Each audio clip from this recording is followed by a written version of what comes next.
বন্ধুগণ আসসালামু আলাইকুম। এই যে দেখতেছেন আমার সামনে এই ঘরটা, এই বাড়িটা, এটা বাহরাইনের পুরাতন কীর্তি। আমাদের দেশে যে পুরাতন স্মৃতিসৌধ যেগুলো থাকে এগুলোর মধ্যে একটা।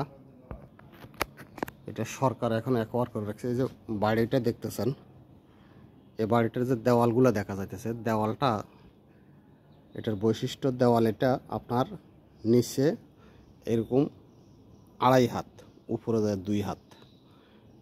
ঠিক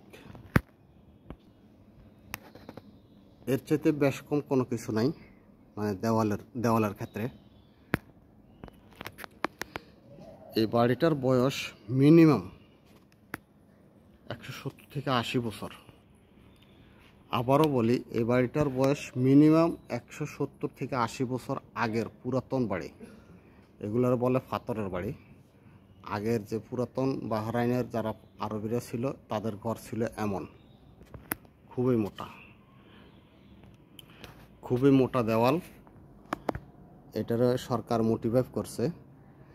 এটারে মোটিভেট করতে যে টাকাটা খরচ গেছে, এই টাকা দিয়ে বাংলাদেশে ভিআইপি, এই যে দেখেন এই বাড়িটা, ভিআইপি উন্নত মানের দোতলা কমপ্লিট বাড়ি করতে পারবেন। এটা যে টাকা খরচ গেছে, অথচ দেখেন একেবারে সাদা সিধা দেখা যাচ্ছে, একেবারে সাদা সিধা, কিন্তু না, এটা শুধু মোটিভেট করতে যে টাকা খরচ গেছে এই টাকার কথা কইলাম আমি। এত ব্যয়বহুল খরচ দিয়ে সরকার তার পুরাতন ঐতিহ্য ধরে রাখছে।